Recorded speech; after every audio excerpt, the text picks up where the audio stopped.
position. I'm trying to go onto this side. Pharaoh's good, he knows what's going on. But now he's going to take it one step further. He's going to come all the way to this side, okay? He won't just stay here, so go back just a minute. He's not going to just stay here, because I can still finish it. He's going to try to bring me all the way to the side, because now the pressure's changed again. Because now I can't go straight back and I'll get the right finish, okay?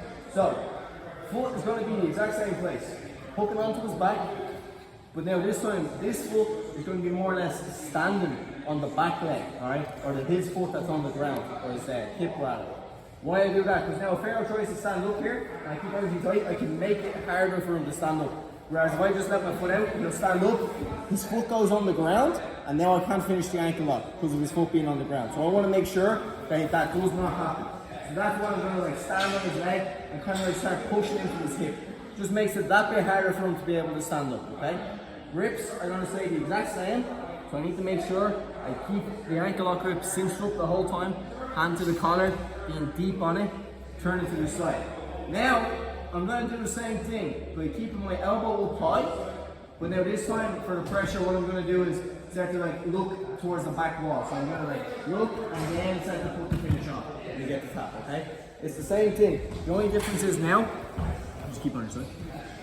So the first one, we were doing pressure where his foot's on the other side, so it's coming through on the inside of his foot.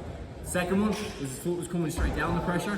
Third one now is with his foot on the side, we're going pressure on this way. I think this one is the most powerful one, but it's the one we have to be careful with, okay? Because in IBJJF rules, if I'm finishing the ankle lock, I can't turn in towards his knee, otherwise I'll be disqualified, okay? So if Pharaoh turns this way, like it's okay for me, but I have to stay here. Like I can't roll with him or try to go belly down on the opposite side, otherwise it'll be DQ, okay? We're finishing here, it's absolutely fine. You can just stay here, get the finish.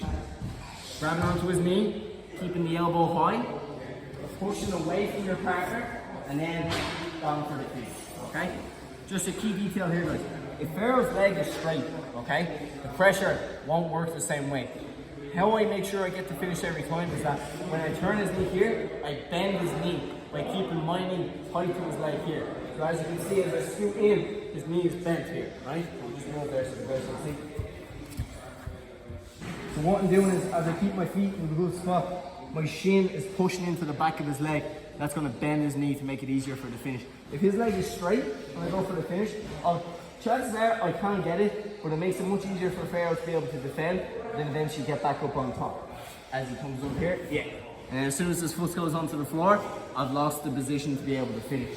So when I'm here, what I need to do is make sure that I keep his knee bent. Because when his knee is bent and he tries to stand up, it'll make it that much harder for him. If he tries, yeah? He can't, right? It makes it very hard. Whereas his leg is straight, now he's able to. Alright? So he goes back down. Back on you. Keeping the hook on the back. Keeping the knee tight. Now, making sure that the grip is nice and low. I push away from him. Keep the elbow up high. Then I bring the forearm into my chest and start to lean back and we get the tap. Okay? Let's give it a shot on two, guys. 1, 2.